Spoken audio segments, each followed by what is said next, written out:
Berlin, April 1945. The city burns, not from the heat of battle alone, but from the exhaustion of belief. Smoke drifts through streets where schoolchildren once played marbles. Now those same children shoulder rifles too long for their arms. The air smells of plaster dust, diesel, and despair. In the distance, the thunder of Soviet artillery pounds closer, shaking the shattered windows of homes that no longer have families. What remains of the Reich is no longer a nation.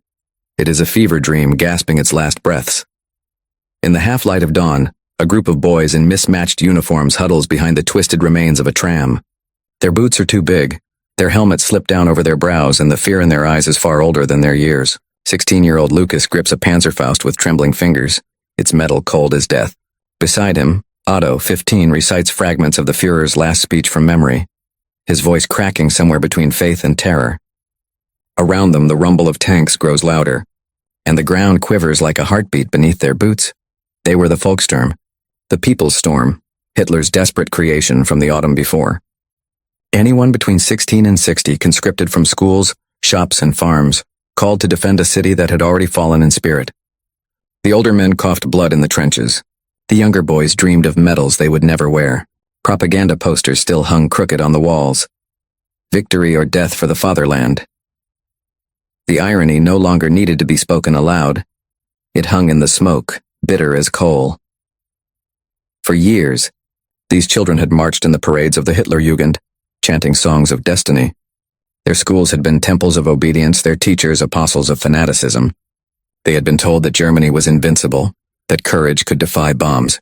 Now standing knee-deep in the rubble of their neighborhoods, they understood none of it was true. The men who promised glory were dead, hiding, or mad. The only thing left to defend was each other. In one broken courtyard, an officer, barely 20 himself, distributes grenades to the boys.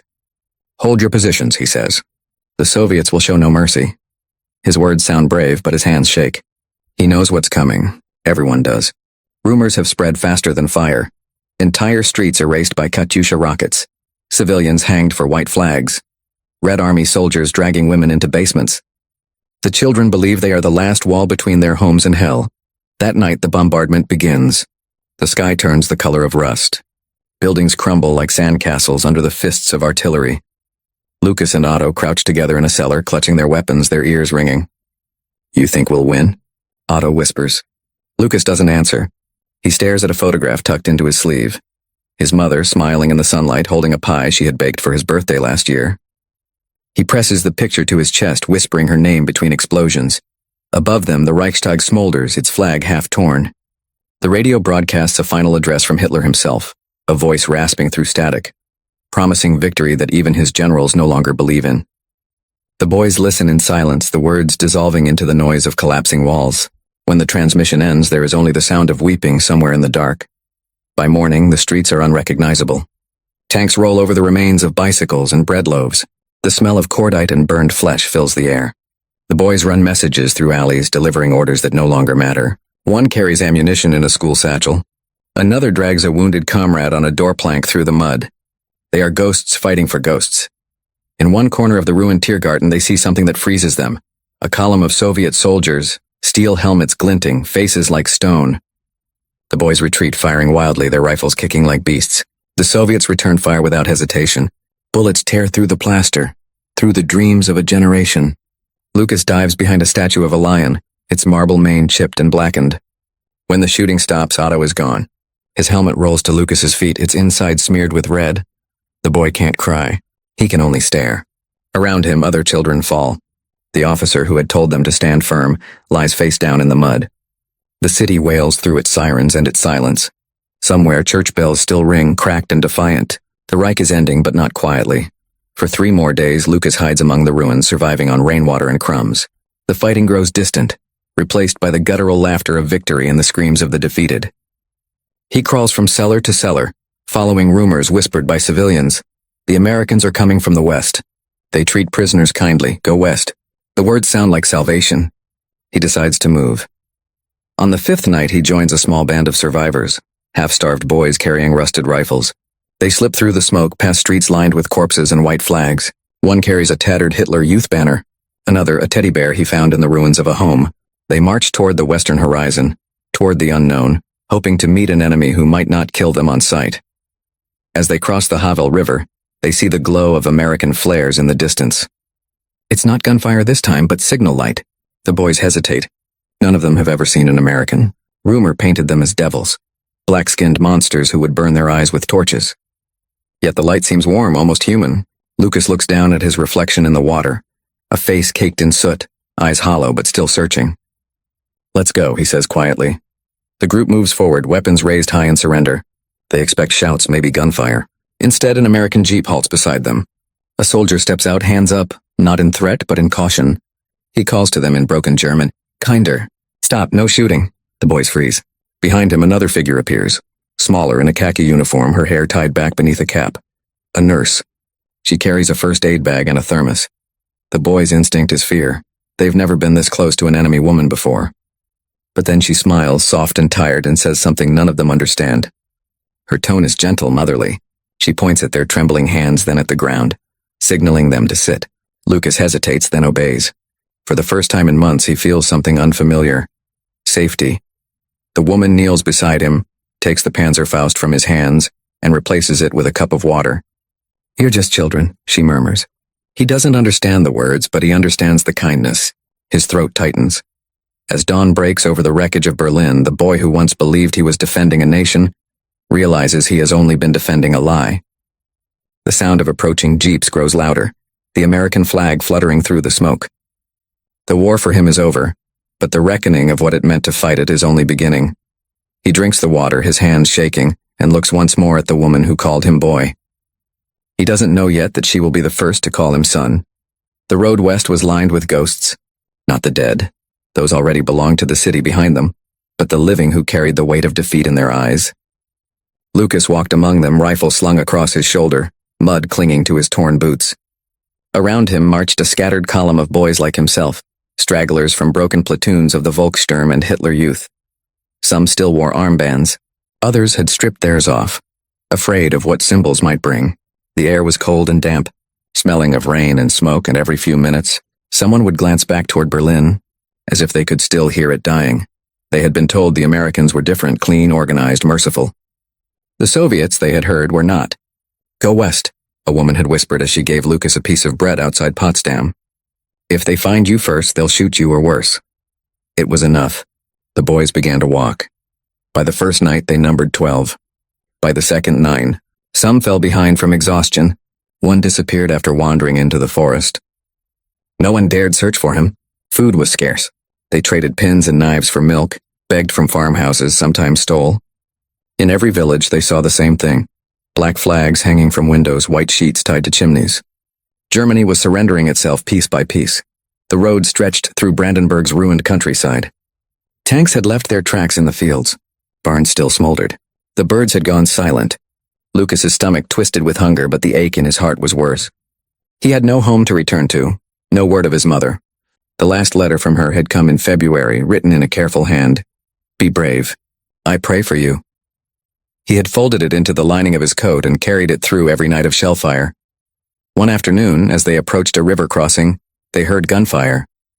The boys dropped flat, pressing their faces into the mud.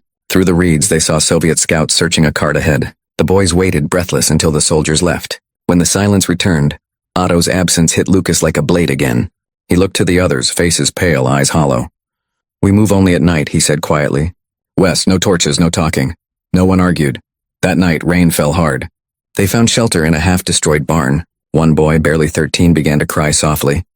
His name was Emil. He missed his sister, he said. The others turned away, ashamed to listen. Lucas wanted to tell him to stop, that crying would get them caught, but instead he said, "Sleep, tomorrow we'll find bread."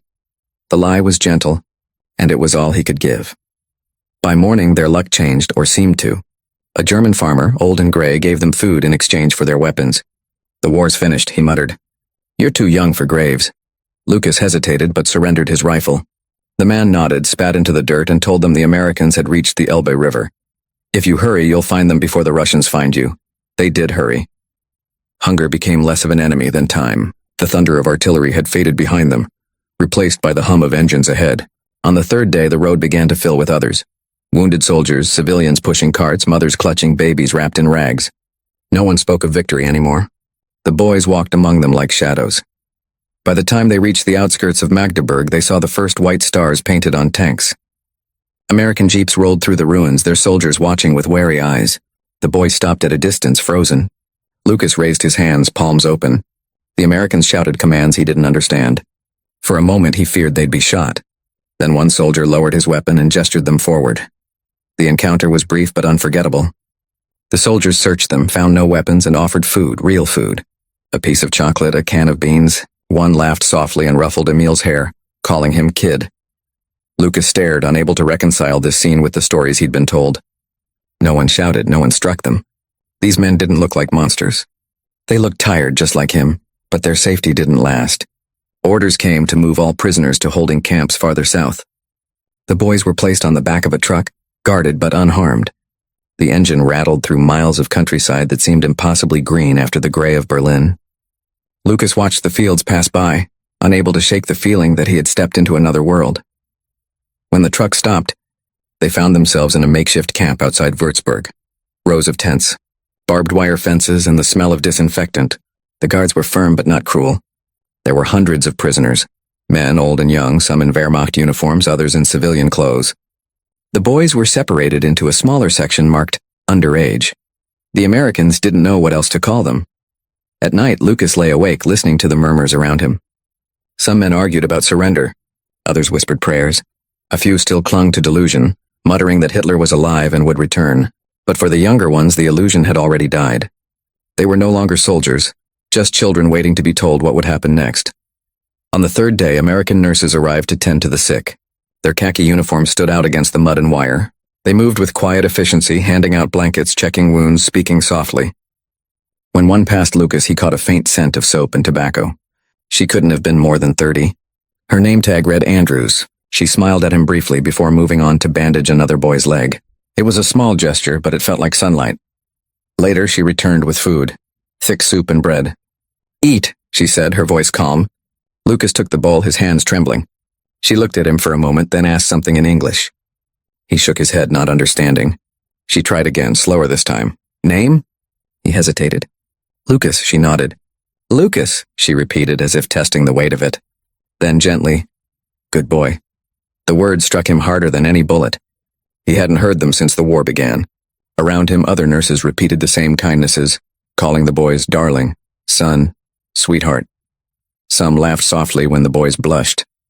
Others cried quietly as they washed dirt from their faces. That night, Lucas sat by the campfire, the warmth easing the chill in his bones. For the first time, he felt something beyond fear, an ache he didn't know how to name. He thought of his mother's letter, of Otto's helmet, of the photograph he still carried. He stared into the fire and realized that survival was not the same as living. As dawn approached, Nurse Andrews passed again, her lantern flickering in the mist. She paused, touched his shoulder, and whispered, "You're safe now, son." The word hung in the air, soft and impossible. Lucas's throat tightened. He nodded but couldn't speak. Behind the wire, other boys began to cry, quietly at first, then openly. The sound was not of soldiers breaking, but of children remembering what it meant to be human. And as the sun rose over the camp, Lucas finally wept. Not for Germany, not for defeat, but for the part of himself he had lost trying to be a man before he ever got the chance to be a boy. The war had ended with a whisper, not a cheer. No trumpets, no flags, only silence and the quiet hum of engines carrying the defeated toward an uncertain mercy. In the Würzburg camp, the spring air smelled of disinfectant, smoke, and the faint sweetness of stew simmering somewhere near the mess tent. For Lucas and the others, the scent felt unreal, like a dream intruding on months of hunger. Beyond the barbed wire, green hills rolled peacefully under sunlight that seemed too gentle for a world that had just been on fire. The Americans called this place a holding center, but to the boys, it was the first shelter that didn't echo with explosions. They slept on wooden pallets instead of cold ground. They drank clean water. They woke without orders. Yet every comfort carried its own weight. The weight of memory, of guilt, of realizing they were being treated as children again after being told they were soldiers. Nurse Andrews moved among them like quiet light. Her uniform was simple, her boots caked in mud, her face pale from sleepless nights. She wasn't the only woman in camp. Others came from the Red Cross, from the Women's Army Corps, from towns newly liberated. But she had a way of looking at the boys that unsettled them. She didn't look with pity nor disgust. She looked with recognition, as though she could see the frightened children buried beneath the ash. Every morning she supervised the feeding lines, though most called them the banquet. The Americans served thin stew and coarse bread, but to those who hadn't eaten properly in weeks it was a feast. Lucas stood near the end of the line, bowl in hand, his stomach twisting not from hunger but from shame. He watched as she ladled soup into trembling hands, each gesture gentle, deliberate. When his turn came, she smiled faintly. "Eat slow," she said, tapping his bowl lightly. "Your stomach's forgotten kindness." He tried to answer, but the words caught in his throat. He managed to nod. Her English was soft and slow. His German was broken by fear. Yet something in her tone needed no translation. She moved on, her shadow brushing against him like warmth. Later, Lucas sat with the others beneath a canvas awning, steam rising from their bowls. Around him, laughter began to surface. Awkward, almost guilty laughter. A boy named Emil mimicked the American cook's accents, making the others chuckle. Another, Carl, muttered that the soup was better than anything he'd had since the war began. Lucas listened but didn't speak. He ate in silence, the broth thin but alive with flavor. It tasted of potatoes and peace. Across the yard, an American soldier played harmonica. The tune wavered through the air, blending with the murmurs of hundreds of prisoners. It was neither sad nor joyful, just human. Lucas stared at the man, realizing he was only a few years older than himself. The thought was unbearable.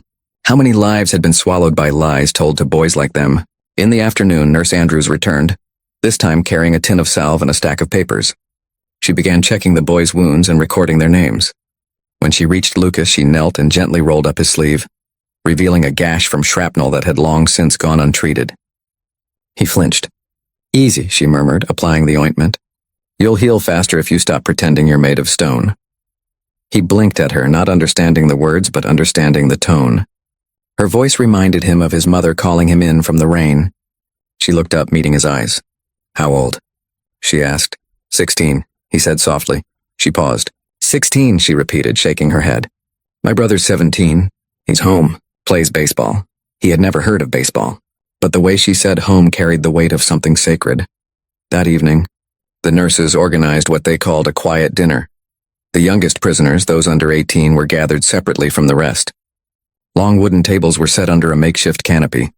There were candles made from wax scraps, spoons polished as best as they could manage. The American cook served them like honored guests. The boys didn't know whether to feel grateful or ashamed. Some refused to eat, muttering that it was humiliation disguised as kindness. Others, starving, couldn't resist. Lucas sat at the edge of the table, watching Nurse Andrews pour milk into tin cups. When she reached him, she stopped and said, "You remind me of my brother when he worries too much." She smiled. "He does that same frown." He frowned harder, and she laughed. For a moment, the world felt weightless. As the night deepened, the laughter grew louder. Boys began to talk, about farms, about school dances they'd never attended, about their mother's cooking. The nurses listened. One of them, older with gray in her hair, clasped her hands and said, "You poor souls. You should have been learning to live, not to kill." Her voice trembled, and the table fell silent. Lucas lowered his head, guilt cutting deeper than hunger ever had. Then someone, perhaps Emil, whispered, "We didn't want to. We just didn't know how to say no." The confession rippled through the silence. Nurse Andrews nodded slowly. "Now you do," she said.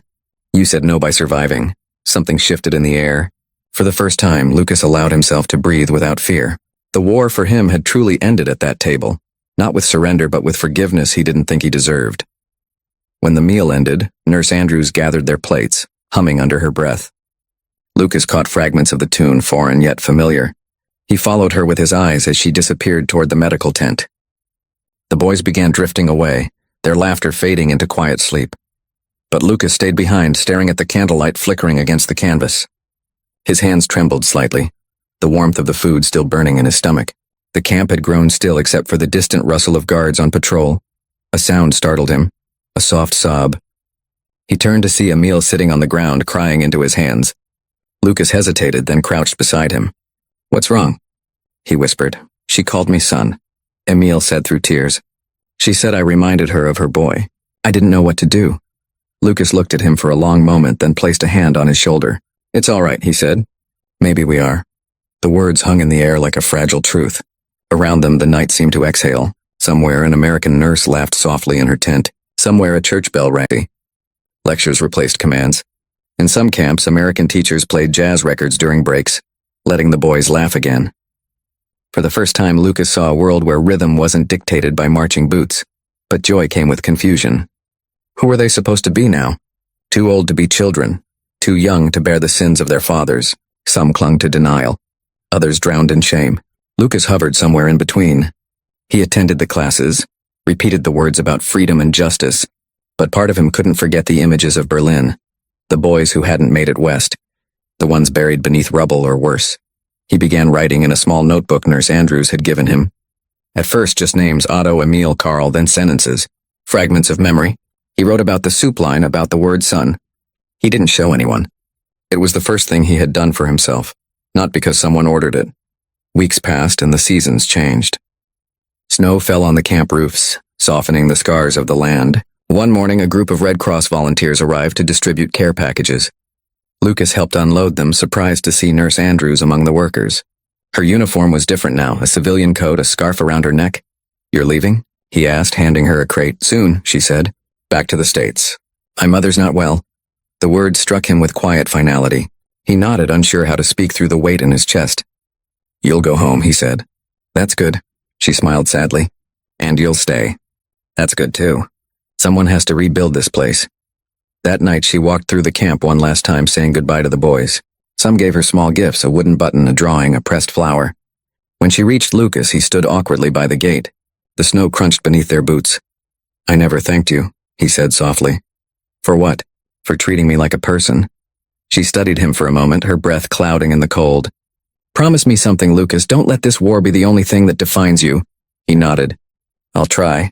She placed a gloved hand against his cheek, light, brief, and then she was gone, walking toward the waiting truck. The engine rumbled to life, headlights cutting through the mist.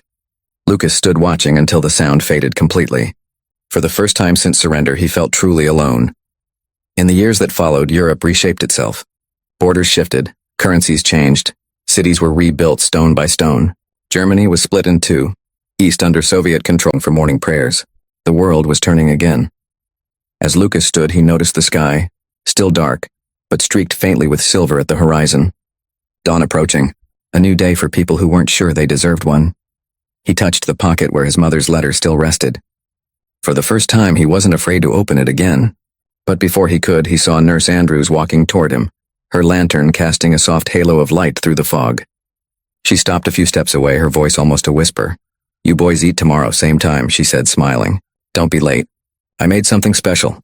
He nodded, trying to thank her, but she turned before he found the words. Her lantern swung like a star, fading into the mist. He watched until she vanished, the sound of her boots fading into silence.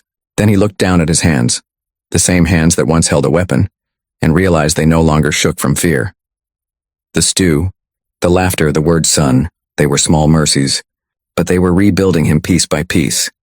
And though the war had ended, Lucas sensed that something even more powerful had begun. The long, fragile war to forgive himself. The guns had gone silent, but the echoes lingered in the dreams of the living, in the hollow faces of boys who still flinched at thunder. By the summer of 1945, the Würzburg camp was dissolving like frost under the morning sun. Barbed wire fences came down. Tents were replaced by barracks, and the word repatriation began to circle through the air like a ghost of promise. The prisoners were no longer enemies, only displaced souls being sorted by age, health, and guilt. For Lucas, freedom no longer felt like something to reach for. It felt like something he would have to learn all over again. Each day began with the same ritual: the clang of the mess tin, the roll call, the measured voice of an interpreter reading names. Then came work detail: sweeping rubble, clearing roads, building temporary housing for the civilians returning to towns that no longer resembled homes. The Americans paid them with food and cigarettes. To the boys, it was strange redemption, to rebuild what they had once helped destroy. Nurse Andrews remained in camp, though her duties had changed. The wounded were healing. Now she tended to the lost. She organized English lessons, read letters aloud to those who couldn't understand them, and listened to stories that no one else wanted to hear. Her compassion was quiet but relentless. Some soldiers mocked her kindness, saying it was wasted on the enemy. She ignored them. "They're not enemies anymore," she replied once. "They're what's left." One evening she found Lucas repairing a wooden crate behind the infirmary. His hands were steady now, his face less hollow. "You work hard," she said, leaning against the doorway. He looked up, squinting at the sunset. "It feels better than fighting," she smiled faintly. "That's how the world begins again, one repaired thing at a time." Her words lingered long after she left. Lucas didn't know whether she spoke as a nurse or as someone trying to heal herself. He suspected both. The war had scarred everyone differently. By autumn, many of the boys were sent to Jugendlager, youth camps established for re-education under Allied supervision. The goal was to strip away the ideology that had raised them. They studied languages, history, even democracy, West under American and British administration. The youth camps became schools. The prisoners became laborers and apprentices. Lucas was assigned to a carpentry workshop near Frankfurt. He learned to carve wood, to measure twice and cut once, to build something lasting. Every swing of the hammer was a prayer for balance. Sometimes American officers visited to check progress. They carried cameras, snapping photos of the new Germany. In one photograph, Lucas appeared by accident, head bent over a table, sunlight on his hands. He never saw the picture, but somewhere it existed. Proof that a boy who once fought for a lost empire had built a chair instead of a barricade. At night, he still dreamed of the camp, the flicker of lantern light, the clatter of soup tins, the word son echoing through the dark. He wondered what became of Nurse Andrews. Perhaps she married, perhaps she never spoke again of the boys behind the wire. But in his dreams she always appeared as she had that last night, walking through snow, lantern in hand, a beacon fading into peace.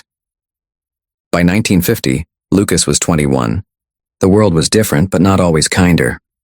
Many veterans returned broken, unable to reconcile their youth with what they had seen. Others pretended nothing had happened. Lucas worked quietly, saved what little he earned, and tried to live without hatred. He had learned one simple truth. Mercy was heavier than vengeance, but it built stronger foundations. One spring afternoon, while unloading lumber, he saw a familiar shape, an envelope bearing a foreign stamp. The return address was American. His hands trembled as he opened it. Inside was a letter, short and neat, written in a careful hand. Lucas, if this reaches you, I want you to know that you kept your promise.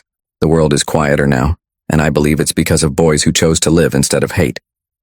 I remember your eyes, the way you looked at the sky that morning. Keep building. Keep forgiving. That's how nations are healed. Anna Andrews. He read the letter twice, then folded it carefully into his pocket beside his mother's old note. 2 pieces of paper, one from before the war, one after. One had told him to be brave. The other told him to be kind. Between them lay the measure of his life. That evening, Lucas walked through the nearly rebuilt town. Children played in the street where rubble once lay. A woman laughed from a window. The air smelled of sawdust and bread. For a moment he imagined the nurse's voice calling him son again, not as pity but as acknowledgement of survival. He paused at the edge of the square, watching the last light fade behind the church steeple. The bells began to ring deep and steady, the same sound that had carried through both war and peace. Somewhere inside, a quiet voice whispered that mercy, once given, never truly ends, it only changes hands. And as Lucas walked home through the twilight, he realized that the world's greatest victories were not won by armies, but by those who dared to forgive when the guns fell silent.